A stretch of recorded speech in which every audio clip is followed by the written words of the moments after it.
Donc ce sont deux choses qui sont totalement différentes et qui ont par conséquent des implications sur la question de la mort. Alors, ce qu'on va regarder maintenant, c'est la question de la mort en conséquence de ça. Ça va?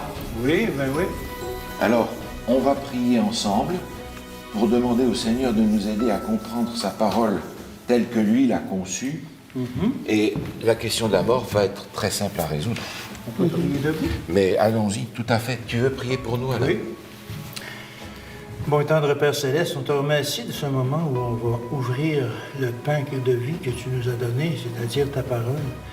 Seigneur, on te demande de bénir les instructions qu'on va en tirer. Et c'est au nom de ton Fils qu'on te demande ces choses. Amen. Amen. Merci bien. Alors, on avait vu la dernière fois ces différents sens. Maintenant, on va appliquer ça à la situation de la mort. Le corps, en ce qui concerne la mort, on est au clair. On avait vu ce texte où on retourne dans la poussière. On peut quand même le regarder, si vous voulez, dans Genèse au chapitre 3. Genèse chapitre 3, après avoir discuté avec Adam et Ève, il est dit au verset 19, si tu veux nous lire ça, Paul, Genèse chapitre 3, verset 19. C'est à la sueur de ton visage que tu mangeras du pain, jusqu'à ce que tu retournes dans la terre, d'où tu as été pris, car tu es poussière et tu retourneras dans la poussière. Merci. Alors, le corps, c'est réglé, on sait, on voit, et le Seigneur dit ici, à cause de cette séparation d'avec Dieu, la mort va s'en suivre. Dans le Nouveau Testament, dans Romains au chapitre 6, on a ce texte que nous connaissons bien, et je pense que c'est bien de le relire, parce que tout à l'heure, on va avoir besoin de cette notion-là. Romains chapitre 6, c'est le verset 23. Si tu veux nous lire ça. Ça va avec celui qu'on vient de lire. Car le salaire du péché, c'est la mort. Mais le don gratuit de Jésus, c'est la vie éternelle en Jésus-Christ, notre Seigneur. Alors, la partie solution, on la verra un petit peu plus tard, mais le texte nous dit, le salaire, la conséquence du péché, c'est la mort. Alors ça, c'est important de le retenir. Beaucoup de passages nous mentionnent le fait que l'homme n'a pas en lui une étincelle éternelle. Regardez par exemple dans l'épître de Jacques. L'épître de Jacques au chapitre 4, les versets 13 et 14. Jacques chapitre 4, versets 13 et 14. Tu veux bien nous lire ça, Alain? Versets 13 et 14. À vous maintenant qui dites, aujourd'hui ou demain, nous irons dans telle ville, nous y passerons une année, nous trafiquerons et nous gagnerons. Vous qui ne savez pas ce qui vous arrivera demain, car qu'est-ce que votre vie? Vous êtes une vapeur qui paraît pour un temps et qui ensuite disparaît. Disparaît. Une vapeur, pas grand-chose. Et effectivement, on a l'impression quand on est jeune qu'on a la vie devant soi, mais quand la vie est derrière soi, on a l'impression qu'elle a duré 3 fois rien. C'est vrai. Il n'y a pas en l'être humain une étincelle divine qu'il va falloir ranimer pour qu'il puisse se sublimer. Il est mortel. N'est-ce pas? Alors, Jésus va utiliser un langage qui est particulier par rapport à la mort. Dans l'évangile de Jean, au chapitre 11, on a cette histoire qui est extrêmement intéressante et qui est très traumatisante, je pense, pour ceux qui l'ont vécu, de voir la résurrection de Lazare. Moi, j'ai jamais vu un mort ressuscité, mais je pense que ceux qui ont vu ça s'en sont souvenus toute leur vie. Écoutez, imaginez un peu. Surtout qu'à cette époque-là, c'était, j'allais presque dire, un spectacle encore plus impressionnant, parce qu'ils étaient emballés avec des bandes, ils les avaient préparés, ils étaient dans une tombe fermée par une grosse pierre. Mais ici, Jésus va employer un vocabulaire qui est extrêmement symptomatique de la manière dont la mort est conçue. On va lire le verset 11 à 14, si tu veux bien nous lire ça, Paul. Jean 11. Jean 11, verset 11 à 14. Après ces paroles, il leur dit, « Lazare, notre ami, dort, mais je vais le réveiller. » Les disciples lui dirent, « Seigneur, s'il dort, il sera guéri. » Jésus avait parlé de sa mort, mais ils crurent qu'il parlait de l'assoupissement du sommeil. Alors Jésus leur dit ouvertement, « Lazare est mort. » Merci bien. Jésus dit, Lazare dort. Alors, quand on dit que quelqu'un dort, qu'est-ce que ça sous-entend? Normalement, on ferme les lumières, on s'endort, il n'y a plus rien qui se passe dans notre esprit. Et après, On se réveille. il y a un réveil. Bien sûr. Donc, le soir, quand je vais me coucher, je prends pour acquis que demain matin, je vais me réveiller. Oui. Quand Jésus dit Lazare dort, il sous-entend qu'il y a un réveil qui va arriver. Les disciples n'ont rien compris, et il faut qu'on leur explique, non, Lazare est mort. Et je vais m'en occuper. C'est ça, il dit, et je vais le réveiller comme si c'était lui qui avait le pouvoir de le réveiller. Exactement. Alors, Jésus va dire, la mort est un sommeil. On va retrouver ça d'ailleurs dans d'autres endroits, dans 1 Thessaloniciens chapitre 4. Là, c'est l'apôtre Paul qui parle, c'est le texte auquel on a fait allusion la dernière fois, mais j'aimerais qu'on lise, si vous voulez bien, 1 Thessaloniciens chapitre 4, les versets 13 à 15. Si tu veux nous lire ça, s'il te plaît. Nous ne voulons pas, frères, que vous soyez dans l'ignorance au sujet de ceux qui dorment, afin que vous ne vous affligiez pas comme les autres qui n'ont point d'espérance. Car si nous croyons que Jésus est mort et qu'il est ressuscité, croyons aussi que Dieu ramènera par Jésus et avec lui ceux qui sont morts. Voici en effet ce que nous vous déclarons, d'après la parole du Seigneur. Nous, les vivants, restés pour l'avènement du Seigneur, nous ne devancerons pas ceux qui sont morts. Car le Seigneur lui-même a un signal donné, à la voix d'un archange, au son de la trompette de Dieu, descendra du ciel, et les morts en Christ ressusciteront premièrement. Merci bien. Alors, on a dans ce passage qui est lié au retour de Jésus, 3 fois la même expression, qui n'est pas nécessairement traduite de la même manière dans nos Bibles, mais au verset 13, il est dit « Ceux qui dorment. » Ceux qui dorment. C'est la même chose à la fin du verset 14, Dieu ramènera par Jésus et avec lui ceux qui dorment. Et la même chose à la fin du verset 15, nous ne devancerons pas ceux qui dorment. Donc en rapport avec la venue de Jésus, 3 fois il est dit, ceux qui sont morts, ils dorment. Même expression que celle que Jésus a utilisée pour faire comprendre qu'il va y avoir une résurrection, et le verset 16 nous en parle. Un autre passage, si vous voulez bien, cette fois-ci dans l'Ancien Testament, dans le livre de Job.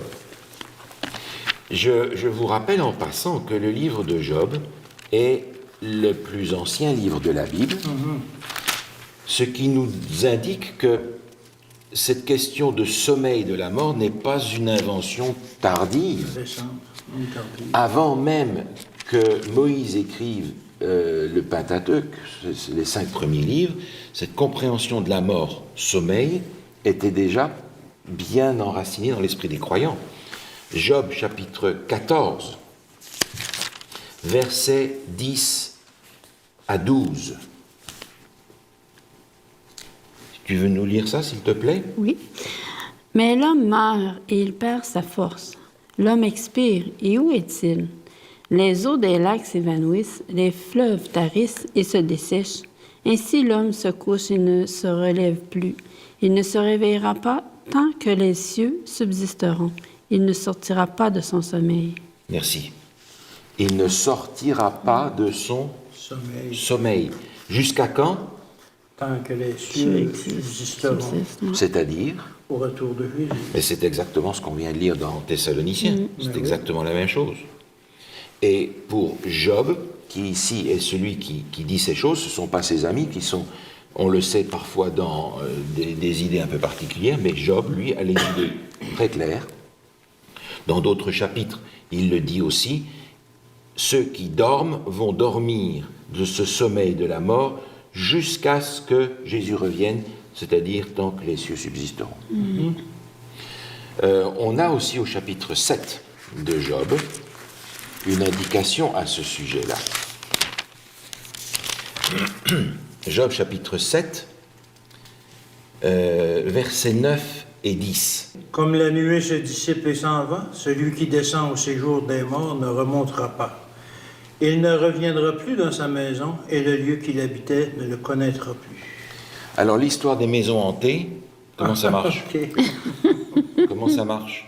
C'est pas le propriétaire qui est Mais non, même si c'est quelqu'un qui s'est pendu dans la maison ou que sais-je, la Bible nous dit clairement, il ne remontera pas du séjour des morts. Il ne reviendra pas dans sa maison. Il ne reviendra pas dans sa maison, le lieu qu'il habitait ne le connaîtra plus. Il y a donc autre chose derrière ces manifestations qui ne sont pas les âmes de ceux qui sont morts. Parce que le jour où la mort intervient, l'âme n'existe plus.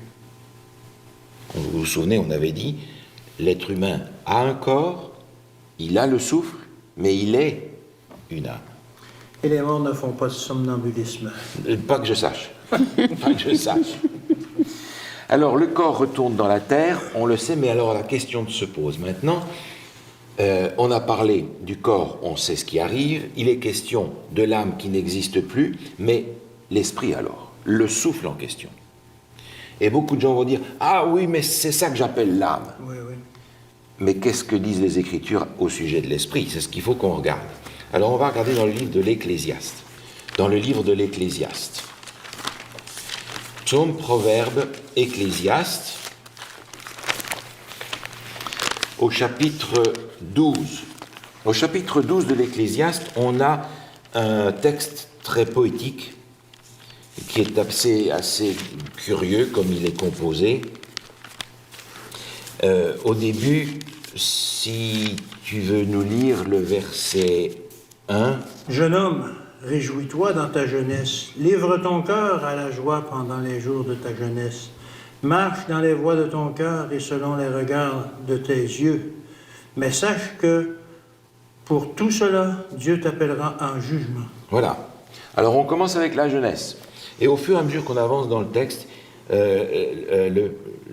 Salomon ici qui écrit va décrire le processus de vieillissement.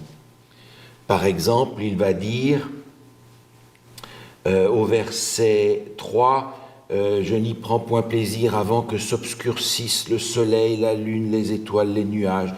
Quand on vieillit, on perd la vue. N'est-ce pas? Un peu plus loin, au verset 5, il dit par exemple, les gardiens de la maison tremblent. Quand on devient vieux, on commence à trembler. Oui. Un peu plus loin, dans le même verset, il dit celles qui moulent s'arrêtent parce qu'elles sont diminuées. Les dents. On a des problèmes. Ah, oui, oui. On a des problèmes avec nos dents quand on vieillit, pas vrai? Oui. Encore une fois, au verset 6, il est dit les deux battants de la porte se ferment sur la rue quand ça baisse le bruit de la meule. Les battantes, là, c'est ça. les oreilles, maintenant, on entend moins. On entend moins. Un peu plus loin, au verset 6, au moment où on se lève au chant de l'oiseau.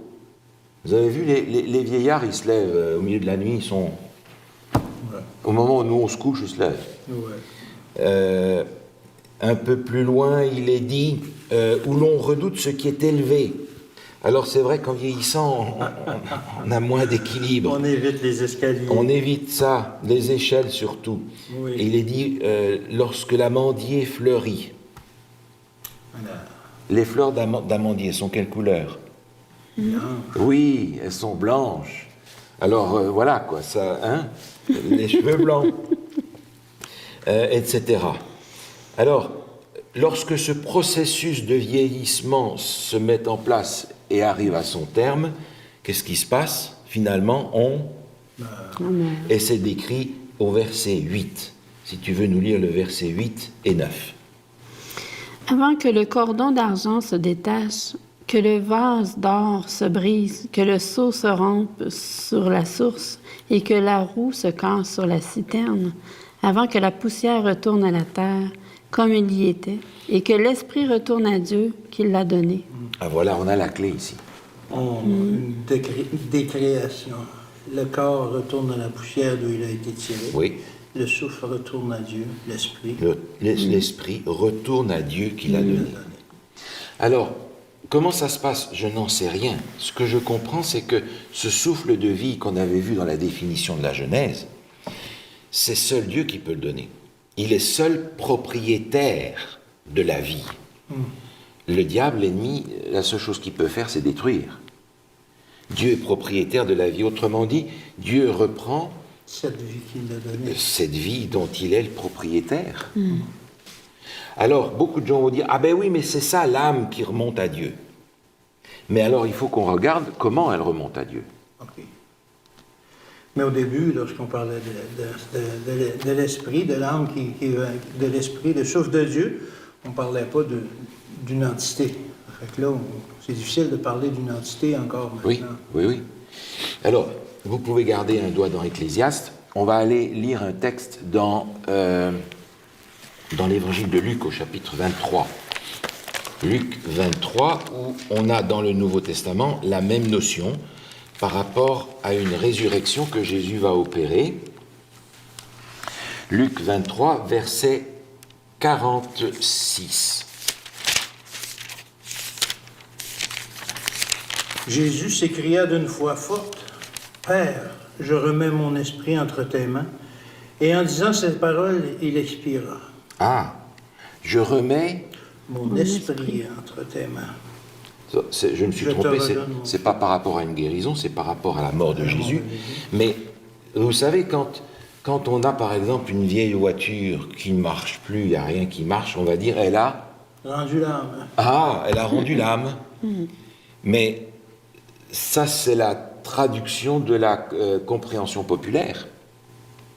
En fait, quand on meurt, on rend l'esprit, Qui est le souffle de Dieu, qui est le souffle de vie. qu'il nous a donné. Et c'est rassurant de constater que c'est Dieu qui récupère ça, parce que Alors, c'est ça. il va pouvoir nous le redonner éventuellement. Non seulement Dieu va pouvoir nous le redonner, mais on a l'assurance que pendant la mort, ceux qui sont morts sont protégés de tout ce que l'ennemi peut faire contre eux. Il ne peut plus rien contre le corps, Ils ne peuvent plus rien contre le corps, ils ne peuvent plus rien contre le souffle, ils ne peuvent plus rien contre leur personne. contre l'esprit, contre... Ils sont là, protégés. Alors revenez à Ecclésiaste avec moi, si vous voulez bien, au chapitre 9, cette fois-ci de l'Ecclésiaste, et on va lire les versets 5 et 6. Tu veux bien nous lire ça, s'il te plaît? Oui. Alors, les vivants, en effet, savent qu'ils mourront, mais les morts ne savent rien, et il n'y a pour eux plus de salaire, puisque leur mémoire est oubliée. Et leur amour et leur haine et leur vie ont déjà péri, et ils n'auront plus jamais aucune part à tout ce qui se fait sous le soleil. Merci. Il y a un mot ici que j'ai entouré, que j'ai souligné. C'est lequel, d'après vous? il n'a plus aucune vie. Il n'y a pas de... Plus jamais. Plus jamais. Il n'y a pas de réincarnation. La réincarnation n'est pas connue dans les Écritures. Non. Les vivants savent qu'ils vont mourir, mais les morts Ils ne savent plus rien. ne savent rien. Normal, ils dorment. Et ils n'ont plus aucune part à ce qui se fait sous le soleil, plus jamais. Jamais. On élimine les esprits qui se promènent sur la terre. Ah. Et qu'est-ce qu'on élimine encore à cause de cet enseignement biblique? Le spiritisme. Toutes les apparitions des morts? Oui, c'est ça. Toutes les apparitions des morts? Puis les interventions de nos parents décédés ou quoi que ce soit, ce qu'on entend souvent, ma mère ou mon père veille sur moi. Ou, Alors, ça va loin, là. On ne prie plus les morts. On ne peut donc pas prier les morts parce Ils qu'il ne savent rien. n'y a pas de morts. C'est fini. Ils ne savent rien. ils n'entendent Ils rien. sont sourds. C'est ça. Ils dorment. Ils dorment. Tant qu'ils ne seront pas réveillés, on ne peut pas... On ne peut donc pas prier les morts parce que ils sont plus là. Si on entend notre grand-père qui vient nous dire quelque chose, ben ça ne sera pas notre grand-père. Parce qu'il dort. On comprend par conséquent que cet esprit qui retourne à Dieu, il retourne définitivement inconscient jusqu'au moment de la résurrection. Ce qu'on a lu par rapport au retour de Jésus. Oui, il nous sera remis à ce moment-là. Où, à ce moment-là, on a une recréation. On peut continuer à lire sur le même chapitre, verset 10, quelques versets plus bas. Si tu veux bien, Alain, nous lire le verset 10, qui est la conclusion de ce passage ici écrit par Salomon.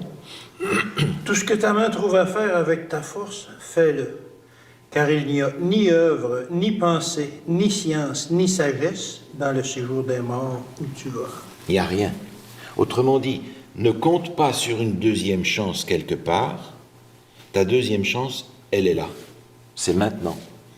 C'est maintenant dans cette vie que je peux faire quelque chose, que j'ai des choix à faire, parce qu'après, c'est fini jusqu'au retour de Jésus. Je ne vais pas avoir une deuxième chance pour me reprendre si je me suis manqué quelque part. Ma deuxième chance, elle est maintenant.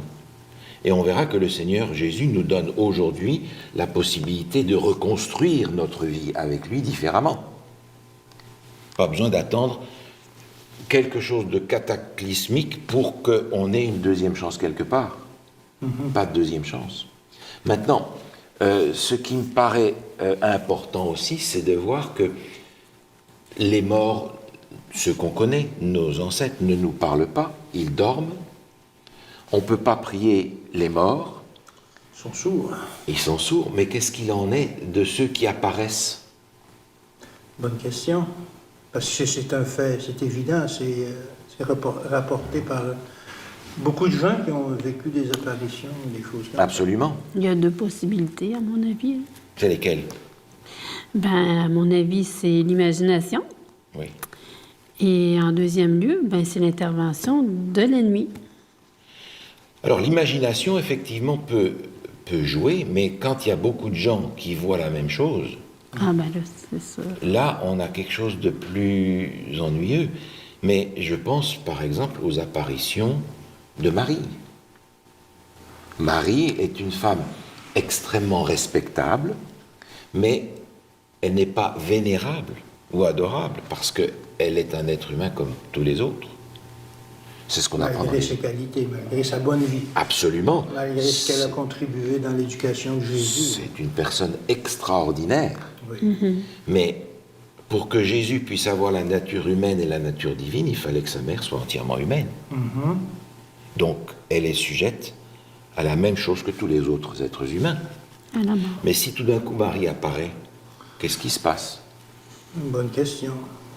Il y a un subterfuge à quelque part. Il y a quelque chose qui ne marche pas quelque part. Ouais. Donc on va aller voir un passage qui nous indique que l'ennemi est en train de jouer avec ça. Souvenez-vous, dans le jardin d'Éden, quel mensonge est-ce qu'il a dit à Ève? Mais non, vous ne mourrez point. Vous ne mourrez point. Il va donc falloir maintenant qu'il justifie son mensonge, qu'il fasse que ce mensonge apparaisse comme une vérité, Semble vrai. semble vrai. Et la raison est simple, c'est qu'il est menteur et meurtrier dès le départ. Par conséquent, il va falloir qu'il ne fasse croire que ce qu'il dit est vrai. Et la parole de Dieu dénonce les subterfuges de Satan. On va donc regarder un texte qui nous dit qui est derrière ces manifestations-là. On va regarder dans 2 Corinthiens, au chapitre 11, où l'apôtre Paul ici est en train de parler des faux apôtres, c'est-à-dire des gens qui se présentent comme des apôtres et qui ont un enseignement qui ne correspond pas à l'enseignement de Jésus. Et il va les comparer, vous allez voir, au verset 13 et 14. 2 Corinthiens chapitre 11, versets 13 et 14, si tu veux bien lire ça. Ces hommes-là sont de faux apôtres, des ouvriers trompeurs et déguisés en apôtres de Christ. Et cela n'est pas étonnant, puisque Satan lui-même se déguise en ange de lumière. Satan a la capacité de se déguiser même en ange de lumière. Il a la capacité de se déguiser dans tout ce qu'il veut. Et c'est ce qu'il fait.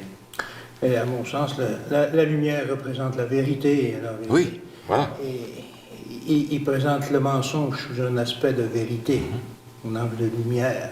Il vient pour éclairer les gens. On a cette idée, par exemple, lorsque Jésus a la tentation au désert. Quand on représente cette scène-là, on représente le diable avec ses cornes, sa queue, etc. Ouais. Mais vous pensez qu'il s'est présenté à Jésus comme le diable? Non, Il s'est présenté à Jésus comme un ange de lumière, pour tromper Jésus. et son identité est apparue dans le premier mot qu'il a dit, « Si tu es le Fils de Dieu ». Est-ce que vous pouvez imaginer qu'un ange de Dieu va venir et dire « Jésus, je ne suis pas très sûr que tu es un ange de lumière, mais si tu en es un, fais ça ». Un seul mot de l'ennemi, et on sait qui il est. Il est venu se déguiser pour qu'il ait plus de chances de faire tomber Jésus dans son mensonge.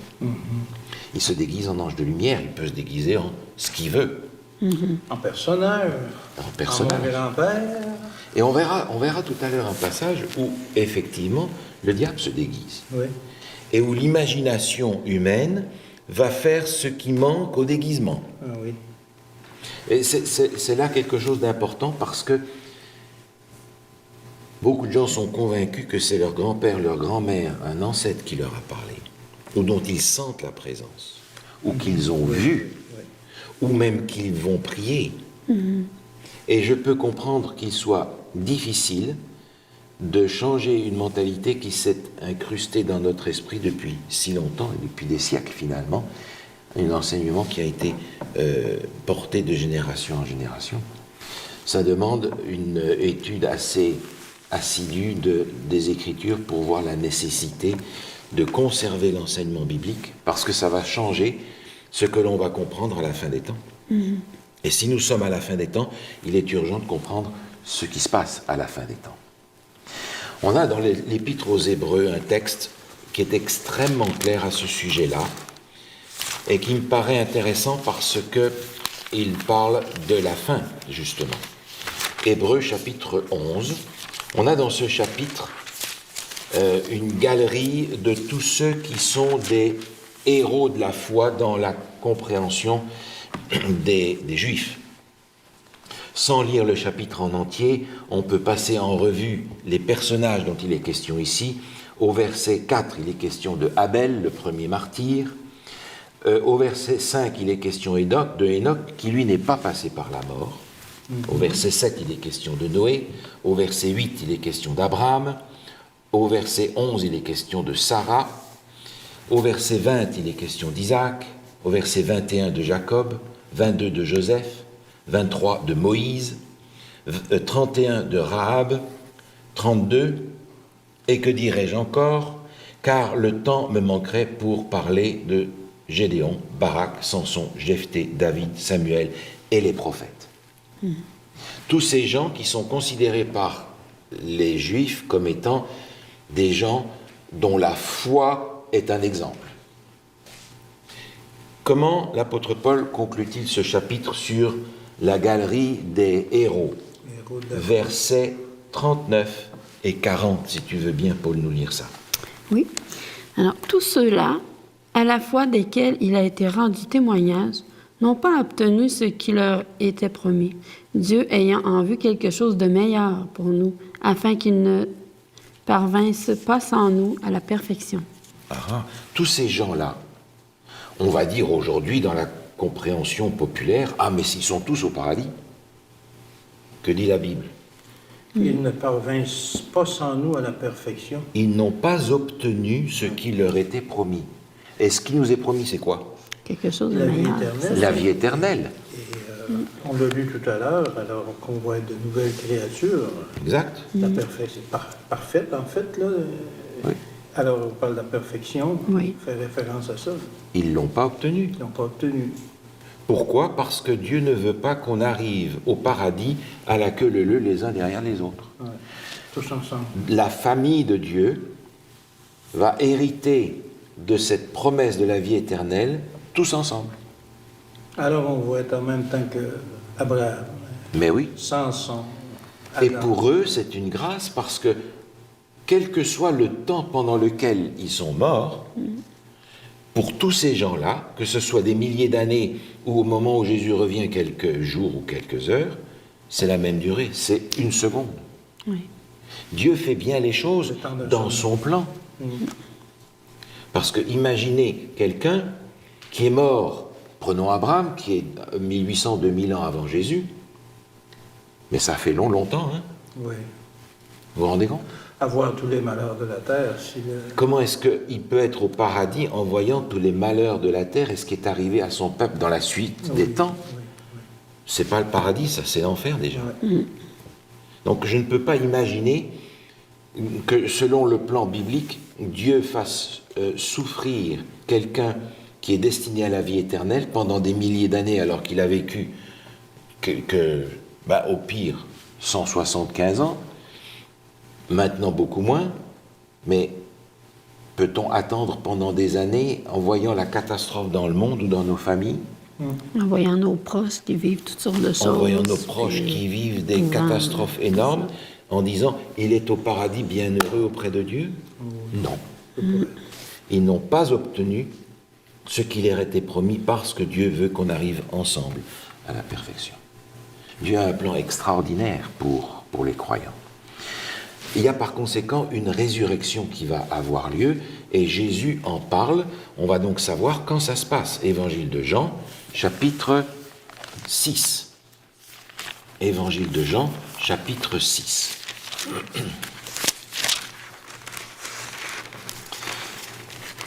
Évangile selon Jean, on va lire le verset, chapitre 6, le verset 40.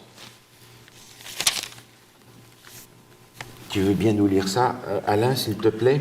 La volonté de mon Père, c'est que quiconque voit le Fils et croit en lui ait la vie éternelle, et je le ressusciterai au dernier jour. Ah ah!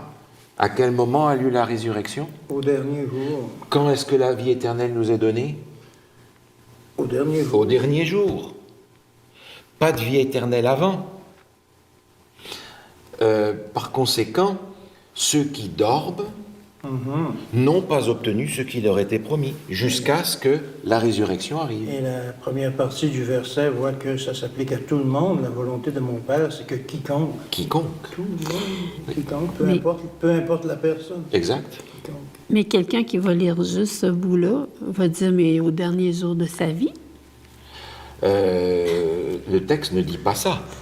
Non. Le texte dit au dernier jour. Au dernier jour. C'est ça. Alors, au dernier jour, il y a plusieurs choses qui vont se passer. Parce qu'il y aura, lorsque Jésus revient, des gens qui seront morts. Il y aura aussi des gens qui seront vivants. Alors, on va regarder ce qui se passe dans 1 Corinthiens chapitre 15. 1 Corinthiens chapitre 15, qui est un chapitre où l'apôtre Paul parle entièrement de la résurrection. Et on va lire les versets 51 à 53, si tu veux bien. Voici, je vous dis un mystère. Nous ne mourrons pas tous, mais tous nous serons changés. En un instant, en un clin d'œil, à la dernière trompette, la trompette sonnera, et les morts ressusciteront incorruptibles. Et nous serons changés, car il faut que ce corps corruptible revête l'incorruptibilité et que ce corps mortel revête l'immortalité. Merci. Cette résurrection, elle a lieu au moment où il parle de la dernière trompette, référence au texte de Thessaloniciens qu'on a lu, donc à la fin, pas à la fin de sa vie, mais à la fin des temps. Et ceux qui sont vivants vont être changés en un clin d'œil. Ils vont être transformés, c'est-à-dire qu'ils vont être comme ceux qui ont été ressuscités. Et c'est ça, et l'apôtre Paul ne fait pas de distinction dans le temps, c'est tout le monde en même temps. La trompette, les morts ressusciteront incorruptibles, et nous serons changés en même temps, Oui. C'est tout au même moment. au même moment. C'est ça. Je trouve qu'il y a une grande consolation dans la manière dont Dieu a fait les choses. Parce que je n'ai pas besoin de m'inquiéter pour ceux qui sont morts. Ils ne savent rien, ils ne pensent pas, ils ne sont pas là. Ceux qui sont en Christ sont en sécurité. Ils sont tous en sécurité. C'est durant leur vie qu'ils ont fait leur choix et ils ont saisi la deuxième chance que Jésus donne. c'est par conséquent une invitation à faire dans cette vie ce que nous avons à faire. On l'avait lu dans Ecclésiaste. Oui, oui. Ce que ta main a à faire, fais-le maintenant. Parce que, est-ce que je suis là demain? J'en sais rien. Il y a beaucoup de gens qui se sont réveillés le matin et qui, le soir, n'étaient plus là. Oui. Pour une raison ou pour une autre. J'espère chaque matin que ce ne sera pas mon cas. Mais ça peut arriver. Donc je suis appelé aujourd'hui à faire le choix nécessaire vis-à-vis de Dieu pour pouvoir faire partie de ceux qui seront debout quand Jésus va revenir. Alors j'aimerais faire un petit dessin maintenant. On est au Québec, et puis je suppose qu'avec le nom que vous avez de la parenté en France. Oui, effectivement, nos ancêtres viennent de France. Bon, alors, comme les Français ne savent pas tellement ce que c'est, vous avez décidé de leur envoyer du sirop d'érable. OK. Hein? Bon, C'est bon. c'est bien. Alors, tu vas aller au magasin et puis tu vas acheter des planches de bois. Tu vas acheter un paquet de planches et tu vas acheter une boîte de clous. Ça, c'est des clous. Tu vas faire une boîte et tu vas mettre là-dedans, je ne sais pas, 5 ou 7 gallons de sirop d'érable. Ça va? Oui, oui. Alors, on va dire que les planches, c'est le corps. On va dire que les clous, c'est l'esprit. L'esprit, le souffle qui maintient tout ça. L'esprit.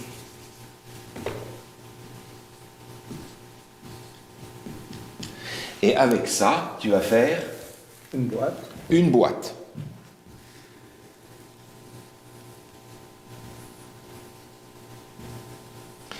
C'est-à-dire que tu vas utiliser les planches Oui.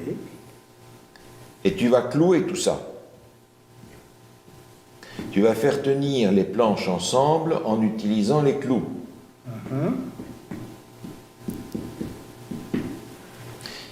Et là-dedans, il y a du sirop d'érable.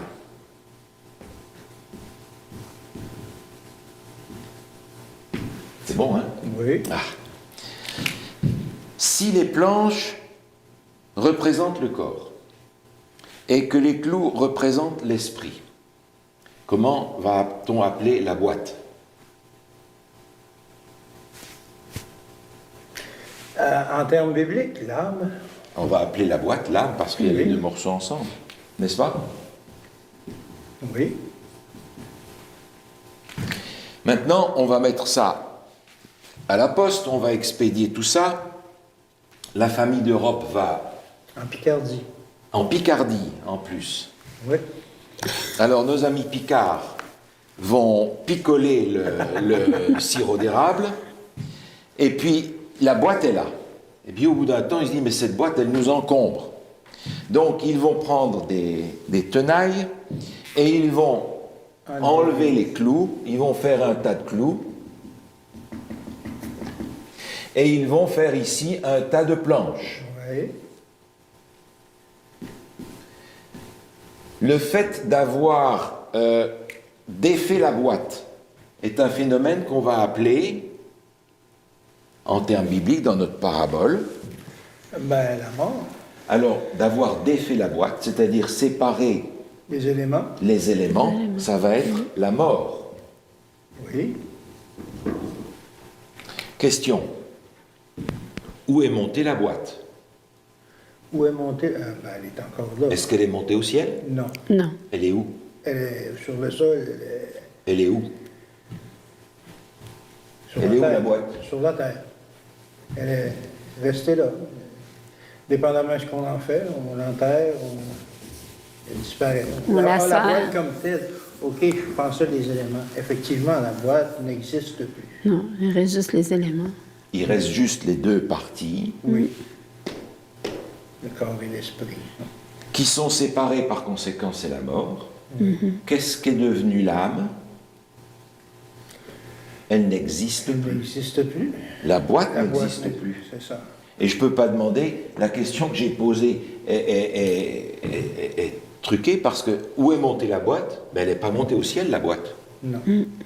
Elle monte nulle Elle part. n'existe plus. Elle n'existe plus. On a encore seulement les éléments qui la composaient, mais ce n'est plus une entité. C'est plus un être Intrinsèque. vivant, Ouais. complet. La mort étant intervenue, l'âme n'existe plus. Parce que nous avons un corps, nous avons l'esprit, Et on a vu que le corps. on est Ouais. une âme. On a vu que le corps retourne à la poussière. Le corps retourne à la poussière, l'esprit remonte à Dieu inconscient jusqu'à la fin des temps. L'âme, qu'est-ce qu'elle devient? Elle n'existe Elle plus. n'existe plus, elle est Elle disparue. n'existe plus.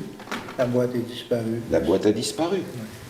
Et c'est ce qui arrive dans la situation de la mort, parce qu'on apprend que Dieu va garder ce souffle de vie dans lequel il y a, comme on l'avait défini au départ, tout ce que nous sommes, tous les éléments métaphysiques, au-delà du physique, notre caractère, nos pensées, notre tempérament, ce que l'on en a fait, ce que l'on a fait de cette vie que Dieu nous a donnée. Dieu va préserver ça. Il a un ordinateur extraordinaire Absolument. dans lequel il va préserver notre identité, notre vie, jusqu'au jour de la résurrection. Où il va nous le redonner. Et là, Dieu va faire une recréation. Ouais. On a dans l'Apocalypse ce passage où il nous est dit Dieu va faire de nouveaux cieux et une nouvelle terre. Est-ce qu'il va mettre dans le nouveau ciel et la nouvelle terre des gens simplement rafistolés?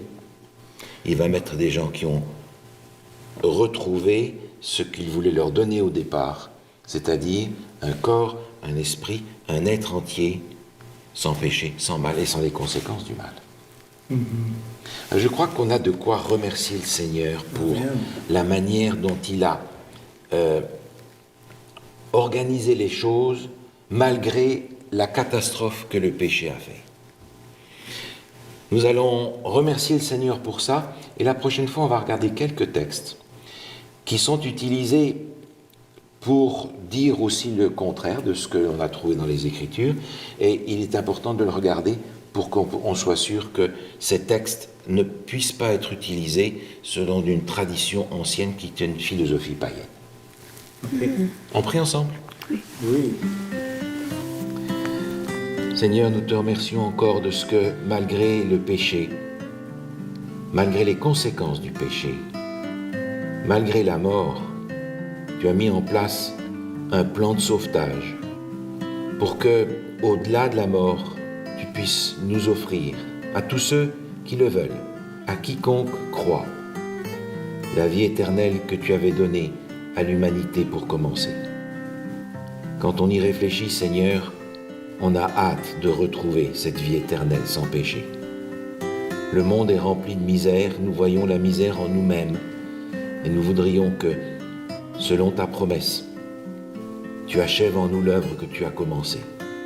Nous te remercions, Seigneur, d'avoir un plan précis, un plan de grâce, un plan d'amour. Et nous voulons aujourd'hui accepter ce plan d'amour que tu as pour nous, en attendant que tu reviennes. Au nom de Jésus. Amen. Amen.